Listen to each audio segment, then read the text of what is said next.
¿Necesitas merch oficial de tus bandas favoritas? Entonces entra a House of Gods. Con cada compra que hagas en este sitio apoyás directo a las bandas y aportás para mejorar la calidad de vida de muchos animales sin hogar de América Latina, debido a sus donaciones periódicas a diferentes organizaciones de rescate y esterilización animal. House of Gods, envíos a toda Latinoamérica. In this interview, Rob, I have some questions related to the band's career and another related with the last album of Necronomicon, Unos.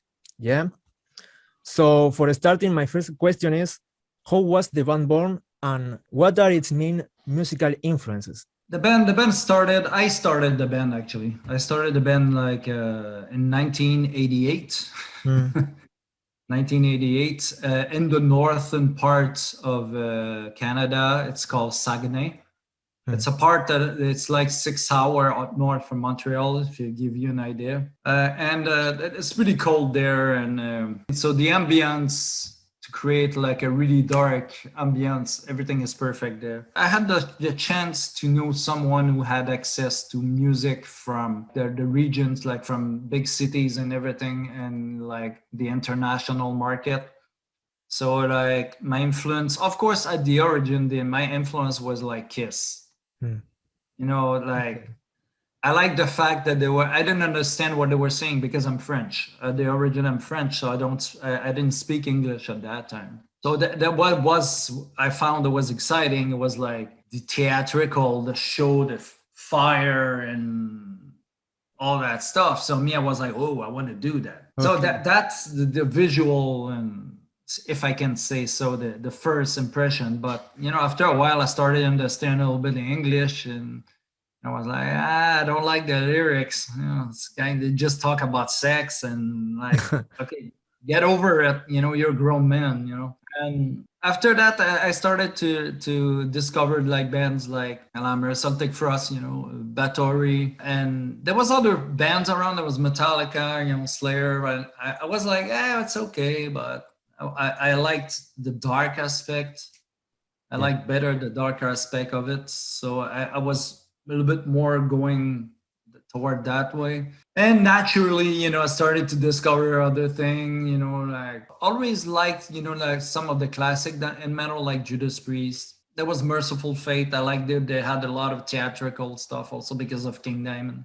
So that's the kind of bands that I was really, really into, you know. I started to listen a little bit of extreme metal when death metal started, like with Death and Obituary and stuff like that. But I thought it was cool because I like the aspect of the vocal being like really like more growly. But it was always a problem. It's like, it was good, it was groovy, but it was not fast enough. After a while, well, there's a band that really changed all that for me, for the speed. And that band is called Napalm Death. Napalm Death, like they were so crazy, they were playing so fast. I was like, I need to do that. So that's the reason why we have blast beats. We have blast beats and Necronomicon, because at first there was not much blast beats. There was a little bit, and when I discovered Napalm Death, like was from enslavement to obliteration, if I remember correctly. That's why I started to do like blast beats and stuff like that. But I always wanted to keep the groovy sound. In the death metal era, I like, you know, when everyone was like, oh, death and everything, and me, I was like, yeah, I like better Bolt Thrower, you know. Bolt Thrower, I like Bolt Thrower. They was sounding bigger and they had a better sound and they had more groove. It was really catchy. So it's a little bit, it's pretty much like in the modern, well, it's not modern anymore, but in the modern era of death metal, when it started, the bands that really influenced me, there was Napalm Death, Bolt Thrower, but at the origin it was Celtic Frost and Bathory, Merciful Fate, you know, stuff like that. Perfect. How was and how long did the writing and recording process of Unos last? It was not long.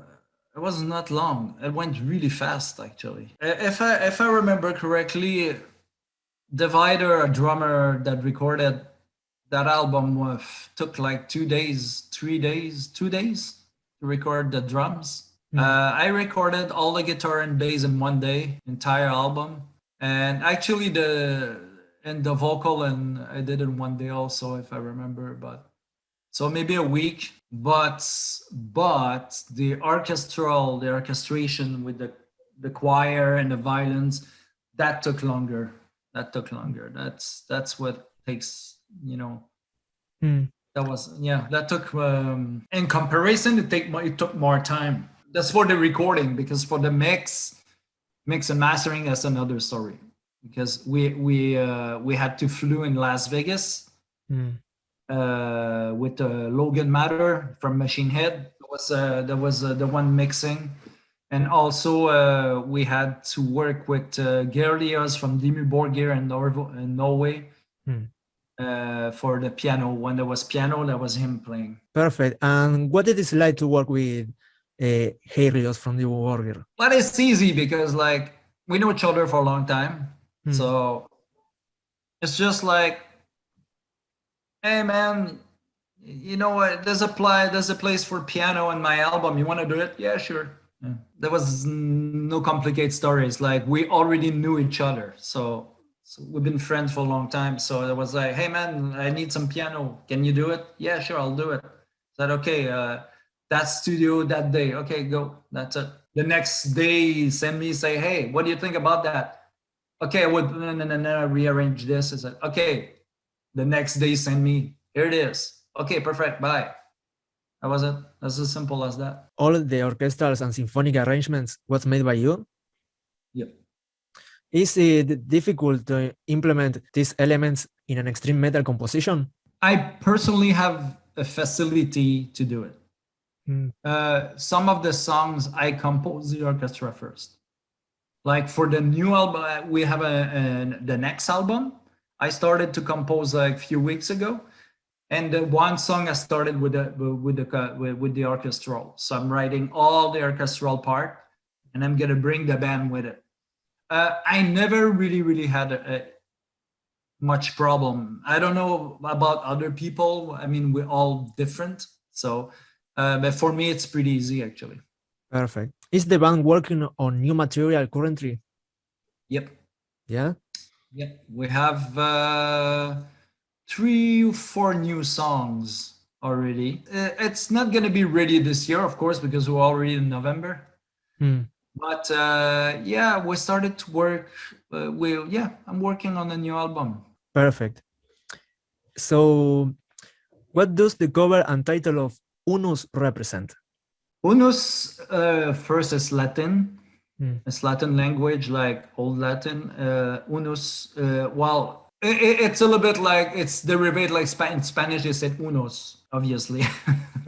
Okay. But it means a little bit the same thing. It means the same thing, but it's like it's in the old ways. But in that old language, that old Latin version, in meanings, it was more large. So it could mean like one, by yourself, alone. That include that definition in simple, like chapter 1, part 1, we can extrapolate. It depends on where you stand by yourself toward the definition of what's happening with the album.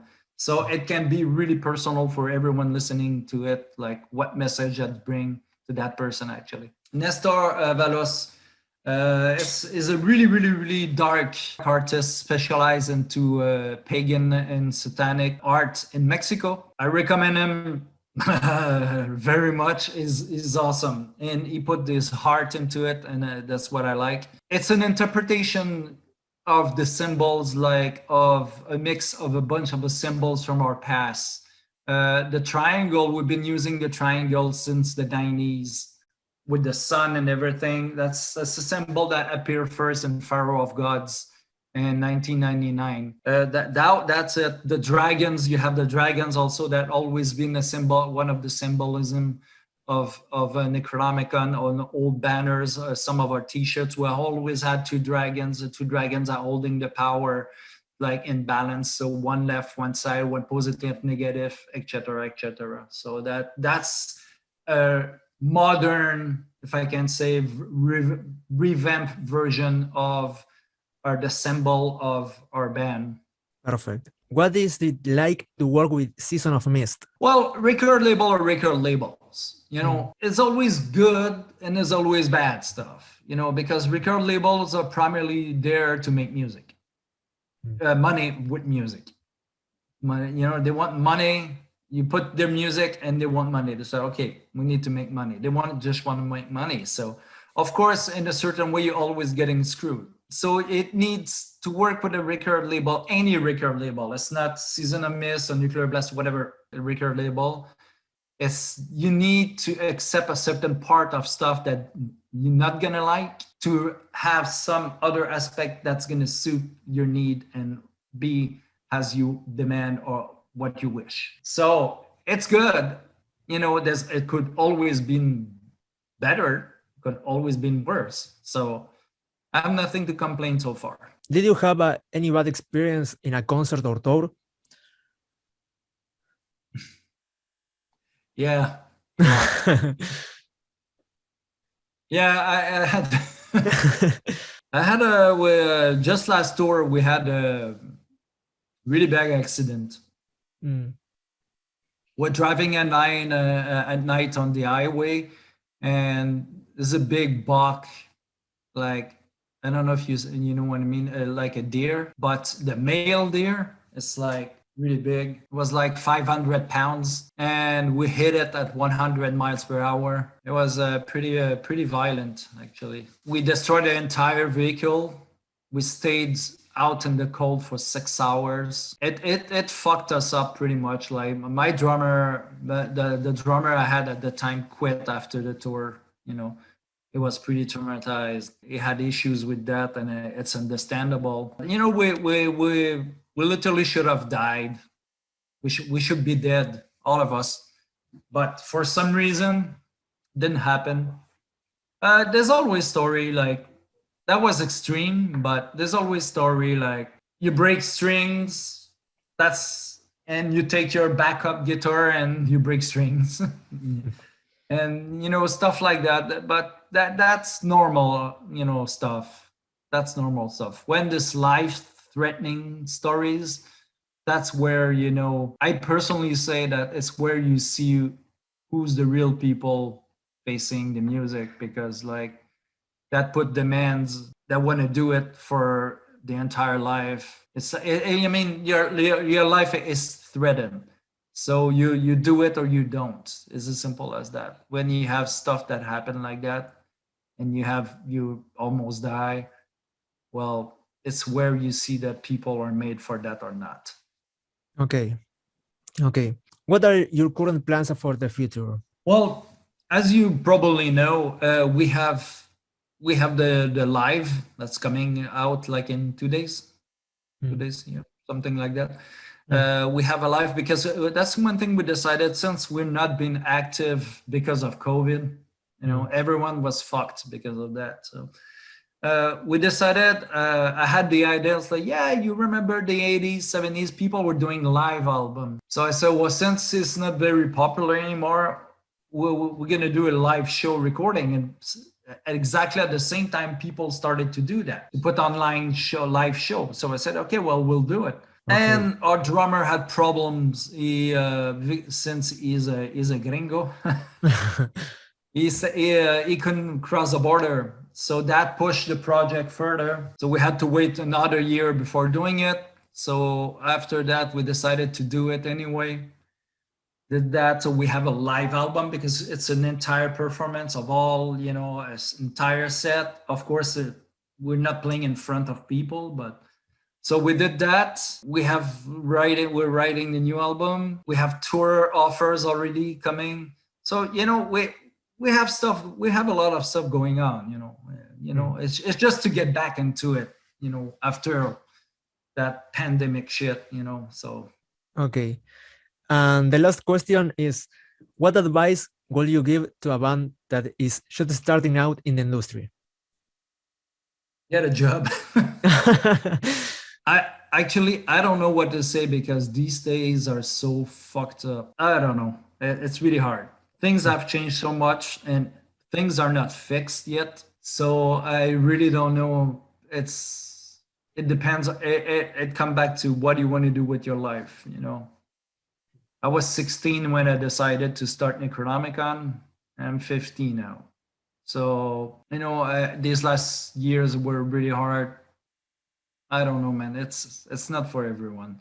It depends on what you want to do. If you want to do like just few music or stuff and be online, go do it, you know. Blogs, and you know, there's a lot of guitarists making funny stuff and interesting stuff, like entertaining stuff, but to go on the road, it's super hard. And I notice people these days, younger people these days, they don't want to struggle too much. So I don't know, man. It depends. Everything's come back to what you want to do with your life. It's as simple as that. Think about it though.